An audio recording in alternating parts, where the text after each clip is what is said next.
Hello दोस्तों, मैं हूं दिनेश केवरा। आप सबका स्वागत है रोजी रोटी कार्यक्रम में। दर्शकों, जैसे कि आप जानते हो, हर सोमवार को हम आपके सामने होते हैं हमारे अर्थशास्त्री मित्र श्री नयन पारिक जी के साथ। नयन जी, स्वागत है आपका। Thank you so much Dinesh भाई। अब तक तो हमारे दर्शक नयन पारिक जी से अच्छे ढंग से वाकिफ हो चुके हैं। उनकी काबिलियत, उनके जो स्ट्रैटेजी है, उनके बोलने का ढंग और जिस ढंग से वो चीज़ों का विश्लेषण करते हैं, जिसके लिए बहुत हमारे पास तारीफ के शब्द भी आते हैं पूरी दुनिया से, तो वो सारे के सारे शब्द हमारे नयन भाई के लिए हैं।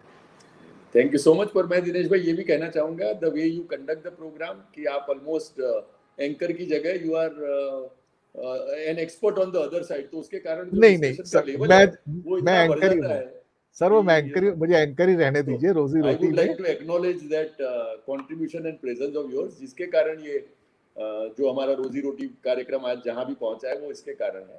और बहुत आई बहुत would like to kind of share that बहुत क्रेडिट विथ यू। धन्यवाद धन्यवाद।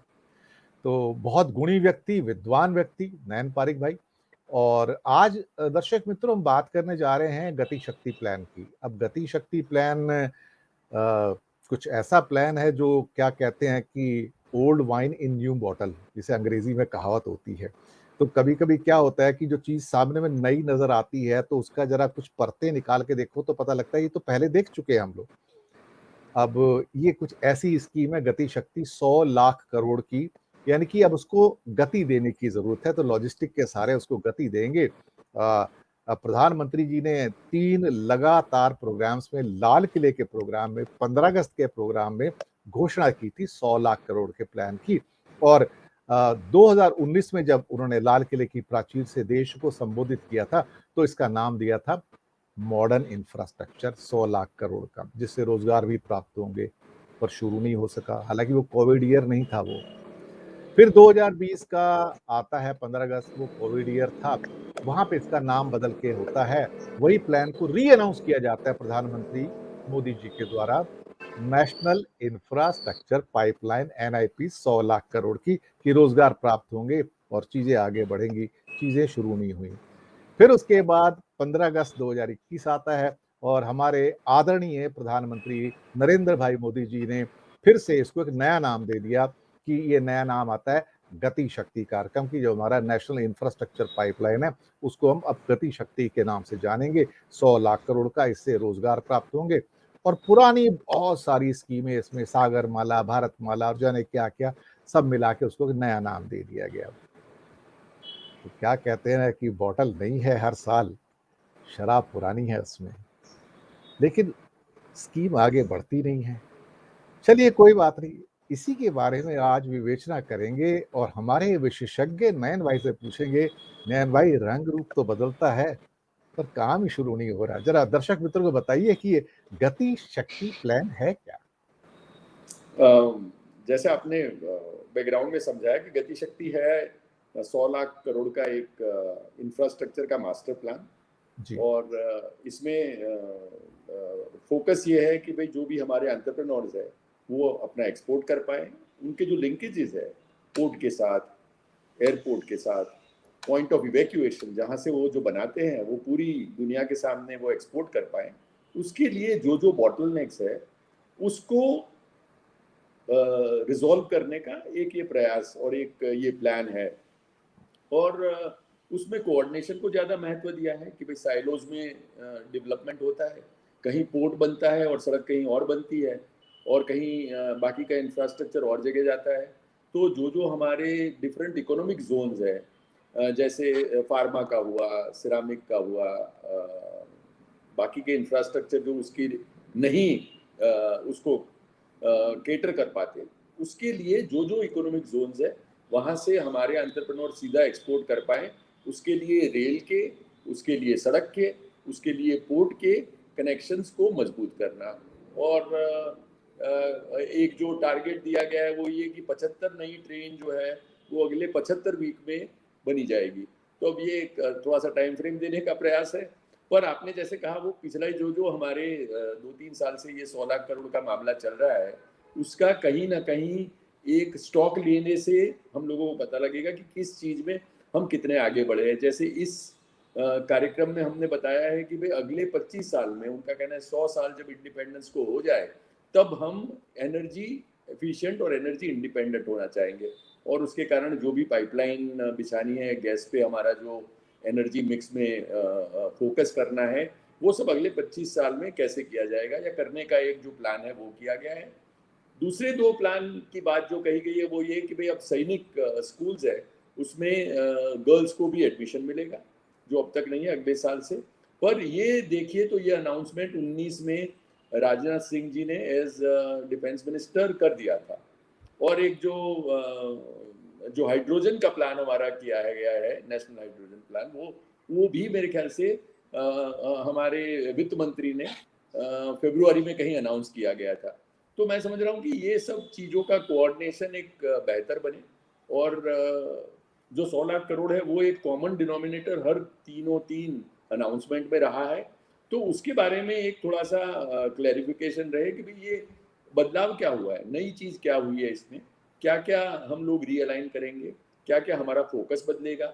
और अमाउंट क्योंकि सेम रहा है, ये इमीडिएटली ध्यान में आ जाता है कि भाई वो कहीं एक रिपीटिशन तो नहीं हो रहा है पुरानी बात का।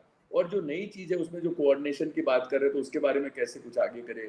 जो हम लोग बोल रहे हैं कि भाई साइलोज में काम हो रहा है, उसमें कैसे हम एक विजन के हिसाब से कोई थोड़ा सा कोऑर्डिनेशन लाएं, वो सब के बारे में मेरे ख्याल से जितनी ज़्यादा बात होगी इतने लोगों के माइंड में ये स्कीम्स और क्लियर होगी या प्लान क्लियर होगा। और उसका साथ इम्प्लीमेंटेशन भी देखना पड़ेगा कि आप अनाउंस तो कर रहे हैं पर 100 लाख करोड़ में से जैसे 2 साल हो गए, समझिए कि कोरोना के कार्यकाल के टाइम पे आप ज़्यादा प्रोग्रेस नहीं कर पाए, पर 100 लाख करोड़ में से एटलीस्ट आप यदि, वो मेरे ख्याल से 5 साल का प्लान था, तो अब 20 लाख दो करोड़ हर हजार साल चौबीस पच्चीस में कंप्लीट होना था। कंप्लीट कर लिया। और 60% इसमें जो पैसा जो था प्राइवेट सेक्टर और बिल्कुल हमारे स्टेट्स का था, यानी कि 40% प्लस 21% प्राइवेट का था और बिल्कुल 39% सेंट्रल गवर्नमेंट का था। बिल्कुल बिल्कुल बिल्कुल। तो ये जो एक एम्बिशियस प्लान था कि इतने पैसे कहाँ से बटोरेंगे, कहाँ से लाएंगे, स्टेट्स कहाँ से लाएगा, आप उसमें जो डिसइन्वेस्टमेंट का प्लान कर रहे हैं उससे कितना पैसा आएगा,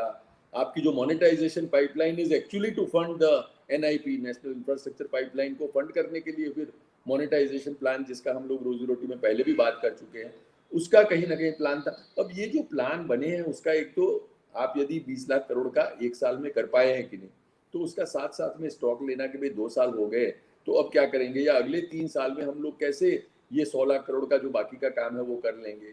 तो ये एक समझ रहा हूँ मैं कि लोगों के मन में थोड़ी सी द्विधा है, कैसे इसको इंटरप्रेट करें, कैसे इसको समझे।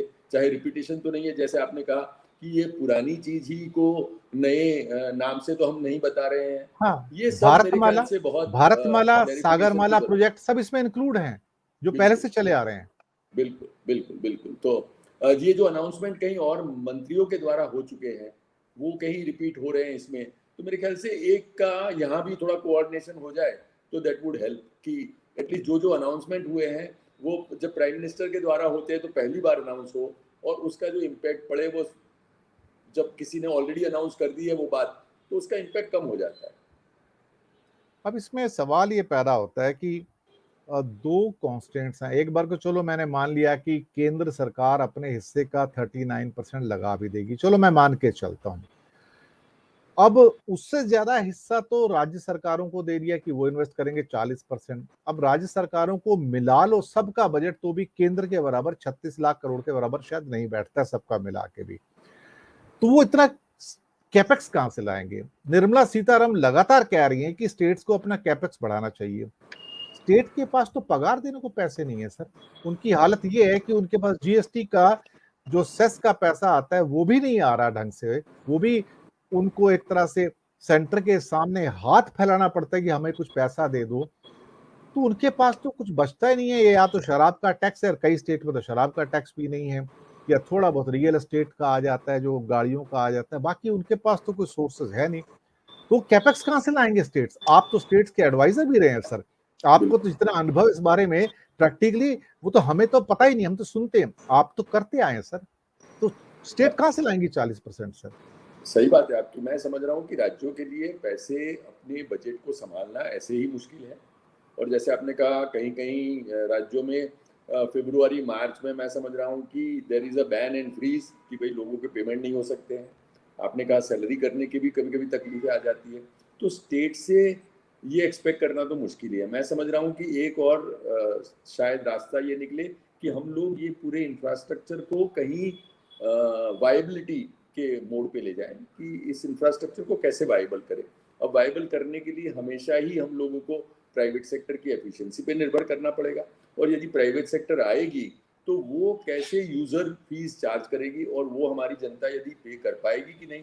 क्योंकि आप हर सड़क पे यदि टोल लेंगे तो वो टोल लोगों को कितना अखरेगा, कितना उनको परेशान करेगा, कितना वो टोल दे पाएंगे कि नहीं, इससे कितना इन्फ्लेशन बढ़ेगा, ये सब चीज़ें भी करने की ज़रूरत है। पर मैं समझ रहा हूँ कि प्राइवेट सेक्टर की एफिशिएंसी को इसमें रोप इन करके हम लोग जितना भी इसको वायबिलिटी के मार्ग में ले जाएं, उतना न सिर्फ हम लोग थोड़ा पैसा प्राइवेट सेक्टर से ला पाएंगे, पर प्राइवेट सेक्टर की एफिशिएंसी के कारण मैं समझ रहा हूँ 10-20% कहीं प्रोजेक्ट इम्प्लीमेंटेशन में बच जाएगा। क्योंकि सरकार की इनएफिशिएंसी, मुझे आपको, आप भी सरकार में रह चुके हैं, मैं भी एडवाइजर रह चुका हूँ, तो हमको पता है कि सरकार एनेबलर के तौर पे, एक ओवरसीयर के तौर पे अच्छा काम कर सकती है, पर डूअर के तौर पे उनको काम करना होता है, तो वो इनएफिशिएंसी से घिरे रहते हैं। तो इसीलिए मैं समझ रहा हूँ कि इसमें जो प्राइवेट सेक्टर को इनवाइट करने का प्लान है, वायबिलिटी का प्लान है, और सरकार का रोल ज़्यादा से ज़्यादा वायबिलिटी गैप फंडिंग का ही रखे, तो मेरे ख्याल से कोई इंफ्रास्ट्रक्चर की जो पाइपलाइन है हमारी, वो ठीक से चल पड़ सकती है। पर अभी का जो उनका प्लान है, उसमें मेरे ख्याल से पैसे रेज करने में we would have serious challenges, and that must be addressed at the earliest. अभी मैंने जिस स्टेट में मैं रहता हूँ, महाराष्ट्र में, जो कि हिंदुस्तान का एरिया के हिसाब से बहुत बड़ा स्टेट है देखा जाए तो, और जिसमें कई मुख्य शहर जो हैं एक तरह से मेट्रो लेवल के हैं, मुंबई है, पूना है, साथ में आपका भी नागपुर भी काफ़ी मैग्नीट्यूड बड़ा होता जा रहा है धीरे धीरे। अब इन सब के अंदर भी मेट्रो चाहिए, बड़े बड़े ब्रिजेस चाहिए, इंफ्रास्ट्रक्चर चाहिए, इंटरनेशनल एयरपोर्ट्स भी चाहिए वहाँ पर, और कई नई किस्म की सुविधाओं का विकास चाहिए। लेकिन जो हम लोग अपने सामने हालत देख रहे हैं कि मुंबई में 7-8 लाइनें इस टाइम मेट्रो की बिछाई जा रही हैं, और ये स्टेट गवर्नमेंट के प्रोजेक्ट्स हैं। वो ऑलरेडी कम से कम 3 से 4 साल डिले हो चुके हैं, मैं आपको बताऊं। अब दूसरा एक मेजर इंफ्रास्ट्रक्चर प्रोजेक्ट जो है, जो कि नेशनल इंपॉर्टेंस का, नावा शेवा का जो ब्रिज है, जो पोर्ट का ये ब्रिज बनाने का है मुंबई सिटी से, वो तो आपको पता है पिछले 30 साल से कागजों पर है। अब सुना है थोड़ा थोड़ा बनना शुरू हुआ है उद्धव ठाकरे जी के राज में। तो इतना जब डिले होगा, जब उनके पास संसाधन ही नहीं है, रिसोर्स ही नहीं है, तो कैसे फिर नई चीजें स्टार्ट होंगी, जब ये सारे मेट्रो प्रोजेक्ट चाहे पूना के हों, चाहे नागपुर के हों, मुंबई के हों, सब लटके पड़े हैं, सब रुके पड़े हैं, या थोड़ा थोड़ा काम चल रहा है क्योंकि पैसे नहीं है। तो ये भी तो उसी नेशनल पाइपलाइन का हिस्सा बनेंगे ना अल्टीमेटली जाके सर। बिल्कुल, बिल्कुल, तो फिर बिल्कुल। कहाँ मैं से समझ रहा पैसे हूँ कि, लाइए? हाँ, नहीं, मैं समझ रहा हूँ कि इसमें जो जगह पे प्राइवेटाइजेशन हो सकता है वो करना ही चाहिए। तो देखिए, मेट्रो में भी कई देशों में ये प्रयोग हुए हैं कि प्राइवेट सेक्टर के द्वारा मेट्रो या तो क्रिएट होती है या चलाई जाती है, या दोनों हो जाता है। तो उसके कारण जो एफिशिएंसी आएगी वो मेरे ख्याल से काफ़ी हद तक हमारे प्रोजेक्ट को कम करेगी। हमारी, जैसे आपने कहा, वो 4-4 साल चलेगा नहीं, क्योंकि उन लोगों का एक कंसेशन पीरियड जो दिया गया होगा उसमें इनको कंप्लीट करना होगा, और जल्दी जब तक वो कंप्लीट नहीं करेगी तब तक उनका जो वो रेवेन्यू वाला पीरियड है वो शुरू नहीं होगा। अब सरकार में तो ऐसा है कि कहीं 3-4 साल और भी लग जाए तो बहुत कम लोगों की नौकरियां जा सकती है और बहुत कम लोगों का काम हो सकता है। क्योंकि यदि सरकार में एक बेसिक ये है कि आप इनएफिशिएंट हो तो आपके कुछ काम नहीं आपके सामने हो सकता है। आप कहीं करप्ट हो, या आपने कहीं कोई फास्ट कर दिया काम और कहीं आप पे उंगली आ गई, तो आप पे जरूर काम हो सकता है। तो मैं समझ रहा हूँ इनएफिशिएंसी का जो हमारे एक सरकारी सेक्टर पे इनएफिशिएंसी का जो साप है, वो समझ रहा हूँ मैं कि हर प्रोजेक्ट को डिले करता है। और ऊपर से आपने जैसे कहा कि संसाधन का भी और एक चैलेंज है कि आप कैसे संसाधन लाएंगे, और ये यदि नहीं ला पाएंगे तो आप कहाँ, वर्ल्ड बैंक से पैसे लाने का आपका प्लान है, आपका और आईएमएफ से रेज करने का प्लान है, और कोई डेवलपमेंटल एजेंसी से फंड लाएंगे, आप प्राइवेट सेक्टर को अंदर इन्वॉल्व करेंगे, ये करके एक होलिस्टिक और रियलिस्टिक प्लान यदि लाएंगे और फिर एक प्राइवेट सेक्टर को इन्वॉल्व कर देंगे जो कि टाइम बेस्ड मैनर में इस प्रोजेक्ट को खड़ा करे और चलाए, तब जाके मेरे ख्याल से ये मेट्रो के प्रोजेक्ट हो सकते हैं। मेट्रो के एक हैदराबाद प्रोजेक्ट में इन्वॉल्व होने का मुझे मौका मिला था, और हम लोग तब कोशिश कर रहे थे कि जो मेट्रो हो रही है उसके आसपास की थोड़ी सी जमीन है वो कैसे डेवलपर को दी जाए, और वो जमीन में स्पेशल एफएसआई दे। और ऐसा है कि सरकारों के पास जमीन है कहीं ना कहीं जगह पे, वो जमीन का हम लोग कैसे इसके साथ मर्ज करके और वो जमीन उनको देके और उस पर जो एफएसआई बन रही है वो उनको देके हम लोग कैसे प्रोजेक्ट को क्रॉस सब्सिडाइज करें, वायबल करें, और उसके द्वारा यदि प्राइवेट सेक्टर को इसमें से कहीं वायबिलिटी दिखती है तो वो जरूर इन्वेस्ट करेंगे। बिल्कुल सही कहा। लेकिन हमारा पिछला अनुभव ये रहा है कि मेट्रो प्रोजेक्ट्स जो भी प्राइवेट के पास थे वो वापस गवर्नमेंट के पास आ गए। हम दिल्ली वही बात है। एयरपोर्ट मेट्रो वापस आई गवर्नमेंट के पास। मुंबई में जो घाटकोपर की और वर्सोवा की जो मेट्रो है, जो रिलायंस चला रहे थे, उन्होंने पहले इनकार कर दिया था कि अब आप टेक ओवर कर लो। तो जितने भी अनुभव हुए हैं हमारे, इवन इसके बाद मोनोरेल भी आई थी, वो भी फ्लॉप हुई है, बुरी तरह से फ्लॉप हुई है। इसके बाद कोई हिंदुस्तान में मोनोरेल आएगी मुझे शक है एक्चुअली, देखा जाए तो, because this is one of the giant failures of so called metro city planning actually देखा जाए तो। हो सकता है सिंगापुर में खूबसूरत लगती है, कुआलालंपुर में खूबसूरत लगती है, लेकिन भारत की स्थितियां अलग हैं और यहाँ पे मोनोरेल एक फ्लॉप प्रोजेक्ट के रूप में सामने निकल कर आई है। खैर, अब आते हैं इसी में गति शक्ति में प्राइवेट सेक्टर का 21%। प्राइवेट सेक्टर तो बिल्कुल भी इन्वेस्ट नहीं कर रहा था, अब सुना है थोड़ा थोड़ा उनके हाथ खुलने शुरू हुए हैं, लेकिन 21% का इन्वेस्टमेंट का मतलब हो गया कि स्टेट में 21 लाख करोड़ का इन्वेस्टमेंट वो करेंगे 2024-25 तक, यानी कि 3 साल और बचे हैं। क्या नयन भाई आपको लगता है कि private sector 21 lakh crore invest कर पाएगा अगले 3 साल के अंदर? मैं समझ रहा हूँ, देखिए कोई ना कोई तरीके से कैसे प्राइवेट सेक्टर के पास, खुद के पास तो पैसे है नहीं, पर प्राइवेट सेक्टर कहीं ना कहीं ये मनी रेज कर सकती है। जैसे मैं समझ रहा बैंक हूँ कि बैंक से? हाँ, बैंक से देखिए एलआईसी का अभी 2 पब्लिक इशू आएंगे मेरे ख्याल से, वो 50-50 हजार करोड़ के, तो 1 लाख करोड़ रुपया एलआईसी कहीं ना कहीं अपना 5-10% करके रेज करने का प्लान हो रहा है मेरे ख्याल से, इस साल में कहीं ना कहीं हो जाएगा।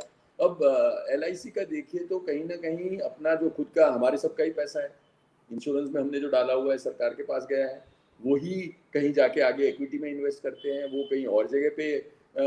World over pension funds, insurance funds are channelised into infrastructure development, क्योंकि मैं और आप नहीं कर पाएंगे यदि 25 साल का लॉक इन है और 25 साल के या 50 साल की वायबिलिटी है, तो एक इंडिविजुअल की लिमिटेशन है या एक इवन बैंक की लिमिटेशन है, but there are other funds available world across. There are models by which public money is, and long term public money is channelized into infrastructure development, but there has to be a structure by which that money is saved। देखिए pension और insurance का पैसा ऐसा है कि मेरे और आपका पैसा है, तो दे आर रिस्क एवर्स, उनको बिल्कुल ही रिस्क नहीं चलेगा, क्योंकि यदि दिनेश भाई को जरूरत पड़ गई तो तब ये फंड को उनको पैसे अवेलेबल करवाने ही है।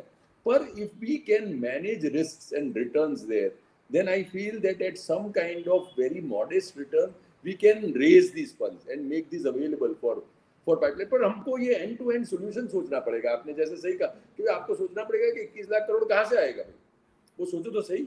वो जब तक सोचेंगे नहीं, उसका प्लानिंग नहीं करेंगे, उसका हम लोग कहीं ना कहीं ग्लोबल लिंकेजेस नहीं करेंगे कि भाई ये पेंशन फंड, कनाडा के पेंशन फंड यहाँ इन्वेस्ट करने के लिए तैयार है, who are the funds which are available in emerging market.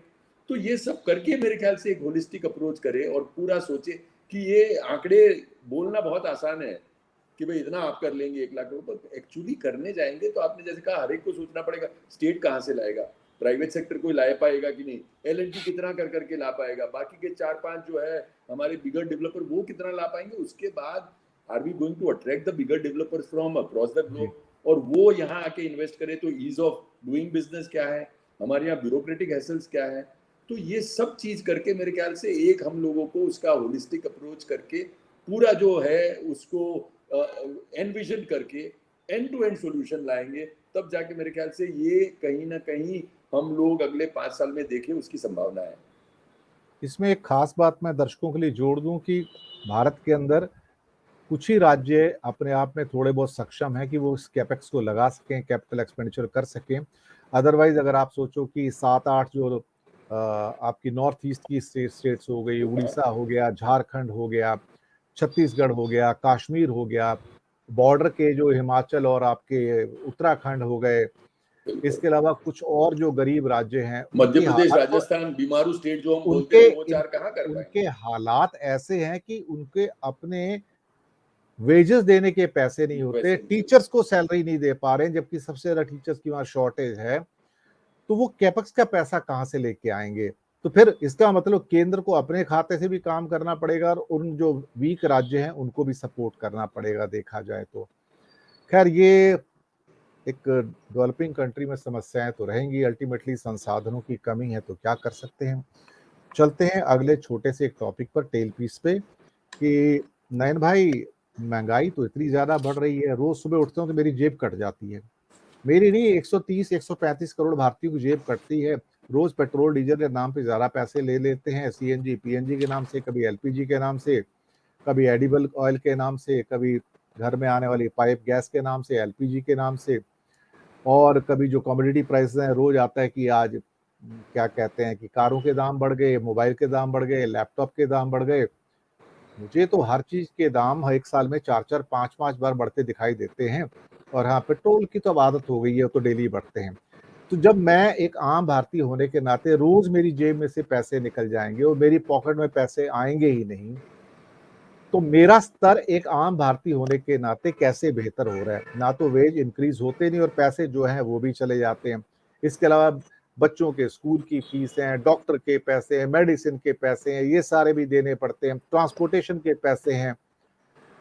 तो एक मैं आम भारतीय होने के नाते जब मैं सरकारी फिगर्स पे देखता हूँ कि 4.3% का इन्फ्लेशन है, कि यानी कि इन्फ्लेशन है ही नहीं, तो मैं भौचक्का सा खड़ा होकर देखता रहता हूँ कि सच क्या है?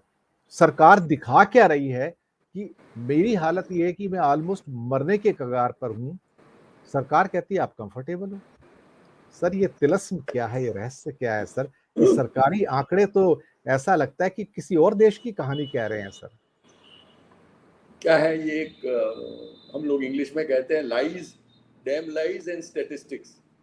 तो ये क्या झूठ, सरासर झूठ, और उसके ऊपर आंकड़े। तो मैं समझ रहा हूँ कि आंकड़े एट टाइम्स इतना सिफत से इतना आपको अलग कहानी बताते हैं कि जो जी, आप एक्सपीरियंस करते हैं उससे बिल्कुल अलग रहते हैं। बिल्कुल और उल्टा है आपने बिल्कुल। सही कहा कि हम लोग जो हर रोज महसूस करते हैं, और मेरे ख्याल से आज महंगाई का प्रश्न ऐसा है कि ऐसा कोई इंसान नहीं है जो उससे वाकिफ ना हो, जो उससे कहीं एक्सपीरियंस नहीं कर रहा हो। हर रोज आप जाके पेट्रोल जब डलवाते हैं तब 100-110 रुपया देते हैं। मेरे ख्याल से टाइम्स ऑफ इंडिया में मैं कल आर्टिकल पढ़ रहा था कि 112, मेरे यहाँ 112 रुपए है। आपके यहाँ तो 112 है, आपका तो स्टेट प्रॉस्परस है, पर ऊपर से इस बारे में तो थोड़ा सा अग्रेसिव भी है। तो इसीलिए हमारे यहाँ भी खैर 100 के ऊपर तो है ही। तो 100 के ऊपर मेरे ख्याल से हर राज्यों में मोर और लेस दाम बढ़ गया। और पेट्रोल डीजल होने के कारण सब्जियों के दाम बढ़ गए, क्योंकि सब्जी वाले जब पूछते हैं कि भाई 100 रुपये कैसे पर किलो के बोलते हो, तो बोलता है नहीं नहीं साहब, हमारे यहाँ तो दूर से आता है, जहाँ से आता है उसके अब दाम बढ़ गए हैं। तो एक सौ वो दो भी, रुपए डीजल है मुंबई में सर, महाराष्ट्र में। हाँ हाँ हाँ, बिल्कुल। और मेरे ख्याल से only one thing that government has done to control that is कि उन्होंने जो ड्यूटी कम करी है एडिबल ऑयल पे, बाकी पे, उसका कहीं ना कहीं प्रभाव कितना हो रहा है अभी तक नहीं हो पा रहा है, पर कभी ना नहीं कहीं हुआ, होगा बिल्कुल कि नहीं, बिल्कुल नहीं है, बिल्कुल नहीं है। कैसे कैसे वो पास ऑन हो जाए, वो एक जरूर देखने वाली बात है। क्योंकि यदि आप ड्यूटीज कम करते हो इंपोर्ट की और उसका असर नीचे नहीं पड़ता है, तो कहाँ जाके ये पैसे चले जाते हैं। आप यदि पाम ऑयल का इंपोर्ट ड्यूटी कम किया है, या सनफ्लावर ऑयल का कम किया है, बाकी के एडिबल ऑयल का कम किया, तो उसका नीचे असर तो आना चाहिए। और वो जब आप नहीं, आधी कर देते हो। नहीं आ रहा है। उसका एक बहुत बड़ा रीजन है कि ये सारा पाम ऑयल वगैरह इंपोर्ट होता है, और जो लॉजिस्टिक्स ये कहते हैं कि अब शिप से सब चीजें सप्लाई होती हैं, उनके दाम पिछले 1-1.5 साल में 4 गुना बढ़ गए हैं सर। जो फ्रेट रेट्स हैं वो 4 गुना बढ़ गए हैं, इतने बढ़ चुके हैं। और ऊपर से वो बाहर के जो सेलर्स हैं इतने स्मार्ट हैं, अगर यहाँ पर 5 पैसे की कंसेशन दी जाती है ड्यूटी पे, वो फट से वहां 5 पैसे वो बढ़ा देते हैं। बिल्कुल बिल्कुल, वही मैं कह रहा हूँ कि इस चीज पर कैसे काम करें। आपके यदि कोई लॉन्ग टर्म कॉन्ट्रैक्ट है इसके, तो आप उस पर कैसे काम करें। वो लोग भाव बढ़ा देते हैं, तो कहीं ना कहीं कॉम्पिटिटिव मार्केट फोर्सेस में आप कहीं और जगह फिर से ला सकते हैं। आपके डिप्लोमेटिक एंड बिजनेस रिलेशंस क्या है सबके साथ। क्योंकि आप यदि ड्यूटी यहाँ कम करते हैं, तो वो इसलिए नहीं करते हैं कि वो कहीं विदेश में कोई आदमी अच्छा कमाए, या उसको प्रॉफिटियरिंग के लिए आप थोड़ी करते हैं। आपका उद्देश्य है, आपकी मंशा ये है कि हिंदुस्तान का जो रोजी रोटी देखने वाला हमारा जो मित्र है, उसको कोई राहत मिले, उसके कोई दाम कम हो। यदि वो नहीं हो पा रहे हैं तो we will need to immediately calibrate our sales, क्योंकि फायदा क्या हुआ यदि आप ऐसी 50 चीजें कर रहे हैं जिससे कि कोई आम आदमी की जेब पे असर नहीं पड़ रहा है, तो we would need to find out a way by which we do it, क्योंकि एक तो सरकार की रेवेन्यू कम हो गई, ऊपर से इसके तो दाम वो के वो रहे, तो that would not work. I think we would need to continuously calibrate, जैसे आपने कहा, एक तो हम लोगों को आंकड़े को भी थोड़ा सा एक ट्रांसपेरेंटली देखना पड़ेगा कि भाई एक्चुअली महंगाई क्या है और हम कैसे इस आंकड़ों को देखते रहे।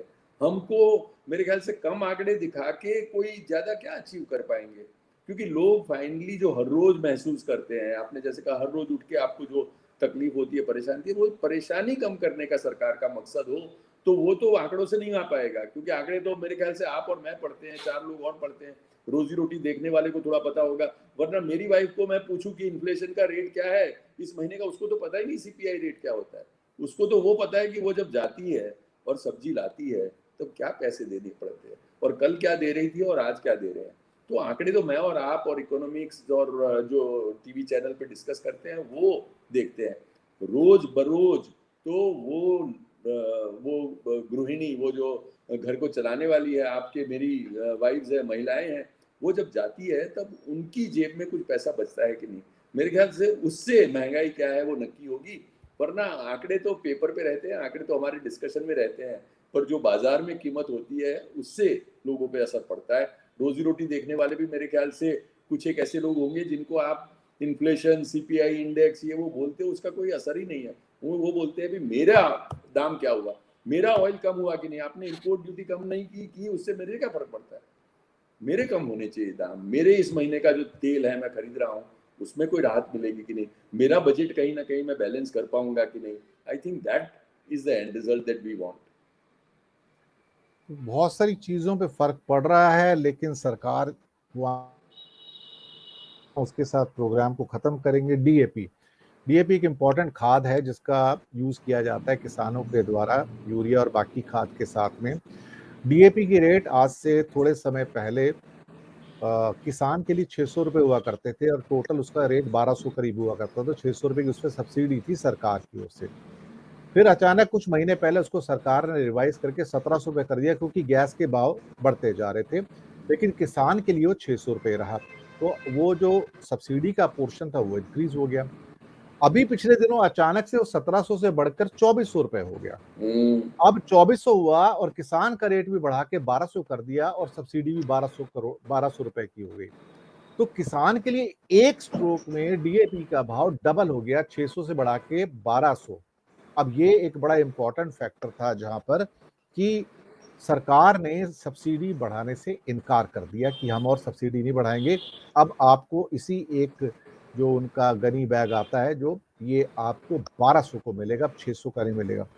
तो किसान जिसको सपोज करो 1 एकड़ में 2-4 ऐसे 6 गनी बाग यूज करने हैं, उसकी कॉस्ट तो डबल हो गई ना वहां पे, आप देखिए। बिल्कुल। लेकिन उसका जो प्रोडक्ट है वो डबल कॉस्ट पे नहीं बिकता है। ना, ना, ना। अगर इनपुट डबल हो गया, साथ में बिजली के दाम बढ़ा दिए, पंप सेट के दाम बढ़ गए और उनके ऊपर लगने वाली जीएसटी भी बढ़ गई, उसके ट्रांसपोर्ट, उनका जो ट्रांसपोर्टेशन का खर्च, जहां वो मशीनें बनती हैं, पंप सेट बनते हैं, वो जहां से आते हैं उसका ट्रांसपोर्टेशन बढ़ के वो महंगे हो गए। तो सारे इनपुट तो किसान के महंगे हो गए, लेकिन उसकी सब्जी जो पैदा करता है, फ्रूट पैदा करता है, अनाज पैदा करता है, उस पे तो उसको 10 रुपए का फायदा भी नहीं होता, rather he goes in losses. और ऊपर से अभी ये खाद के ऊपर सब्सिडी कम करने की बात हो रही है। तो ये बड़ी ट्रेजिक सिचुएशन पैदा हो रही है हिंदुस्तान के अंदर, जिसका कोई समाधान भी नजर नहीं आता और सरकारों में कोई सीरियसनेस भी नजर नहीं आती है। दर्शक मित्रों, इन्हीं शब्दों के साथ हम लेंगे आपसे आज्ञा और शुक्रिया अदा करेंगे नयन पारिक भाई का। कोई आखिरी टिप्पणी सर आप करना चाहें, आखिरी नहीं, कमेंट मेरे ख्याल कोई? से रोजी रोटी वाले हर एक किसी को जो देखता है, मैं बोलना चाहूंगा कि अभी वक्त महंगाई का है, पर हम लोगों को मेहनत करनी है। सरकार अपना काम करेगी, कैसे करेगी वो अलग बात है, पर हम लोगों को तो अपना घर चलाना है, हम लोगों को अपनी मेहनत करनी है। बैंक के इंटरेस्ट कम हो रहे हैं और इसीलिए मैं समझ रहा हूँ कि हम लोगों को कोई ना कोई अपना ऑल्टरनेट प्लान रखना पड़ेगा, हमको खुद को काम करना पड़ेगा। हमारे यदि पैसे है तो उसको कोई वाइजली इन्वेस्ट करना पड़ेगा, और हमको कोई ना कोई अपने आवक के, अपने इनकम के, कोई ना कोई रेवेन्यू के सोर्सेज ऐसे क्रिएट करने पड़ेंगे ताकि हम सब ये चीज़ों को फेस कर पाए।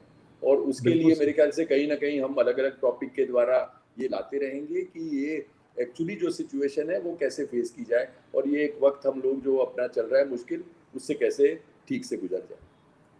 तो दर्शक मित्रों, इन्हीं शब्दों के साथ लेंगे विदा, और याद रखिएगा, सरकार मुश्किल के समय आपकी मदद नहीं करेगी, लेकिन मुश्किल के समय वो आपके पास आएगी आपसे और पैसे लेने के लिए, और लेके चली भी जाएगी, क्योंकि ये अधिकार उसके पास है कि वो आपसे पैसे ले जाए या छीन ले कैसे भी करके। पर आपके पास ऐसा कोई अधिकार नहीं कि सरकार से आप अपने अधिकार मांग सकें कि मैं आपको इतना टैक्स देता हूं, पर डे टैक्स देता हूं, उसके बदले में आप मुझे क्या देते हैं। तो मुझे मांगने का अधिकार नहीं है, अधिकार सिर्फ सरकार का है। वो आएगी रोज मुझसे मेरी पॉकेट से पैसे ले जाएगी, लेकिन अगर मैंने सरकार से मांगा कि मैं भूखा हूं और मुझे रोटी खिलाओ, उम्मीद मत रखना सरकार आपको रोटी नहीं देगी। आपको अपना भला खुद करना है, जैसे नयन भाई ने कहा, अपनी आवक आपको खुद बढ़ानी है, किसी के भरोसे मत रहिएगा। ये सरकारें सिर्फ पैसा लेना जानती हैं, ये देना नहीं जानती, और यही की नहीं सारी सरकारें, मैं आपको बताऊं। तो धन्यवाद आप सबका, शुक्रिया नयन भाई आपका भी। तो मिलते हैं बहुत जल्दी नए मुद्दे के साथ, थैंक यू, नए मेहमान के साथ। शुक्रिया आप सबका हमारे साथ बने रहने के लिए। Thank you so much.